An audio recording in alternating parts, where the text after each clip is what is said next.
The House of Representatives is without a speaker, and no one knows how long it could last. The chaos is alarming, even for Capitol Hill these days. But what does McCarthy's ouster mean more broadly for the future of American democracy? Well, here's what Daniel Ziblatt, a government professor at Harvard, told the Washington Post. He said, if you want to know what it looks like when democracy is in trouble, this is what it looks like. It should set off alarm bells that something is not right.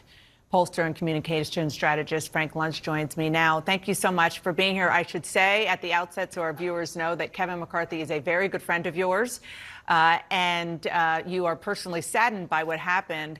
I want you to talk about this from your experience for many, many years of helping Republicans with communication, with polling, and looking ahead to how to fix this. And by this, I do mean democracy.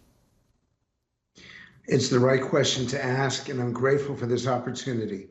The one thing that the American people are demanding from the politicians, from business leaders, from people like yourselves, is the truth. And it's the one thing that we've lost in this society. Why did this happen?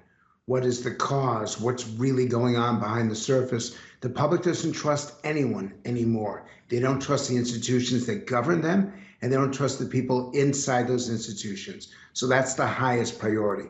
And the second highest priority is accountability. The idea that if you make a mistake, own up to it, publicize it, and then learn from that mistake. And what scares me the most, and I am scared for the future of democracy, is the idea that no one is acting reasonably, sensibly, and responsibly. It is not about ideology, and it's not about partisanship. It's about results for the American people right now. McCarthy found a way to keep the government open, and how did they treat him? They threw him out. And that's something that the American people do not understand. And you heard most of the 8 who voted no saying that they didn't trust Kevin McCarthy anymore. Take that for what it is. I mean, I'm sure you ascribe different motives. But again, asking about the future speaker, there has to be one. It's a constitutional role. How will the Republican Party get around that trust deficit? Because it's pretty clear that Democrats are not going to, it's going to be a Republican decision who becomes the next speaker. Well, it's very difficult, because if you're a Democrat listening to me right now, you want them to stand firm against whatever the Republicans offer. And if you're a Republican, you want to shut the government down. By the way, a majority of Republicans do not. Grassroots Republicans do not. Only Washington does.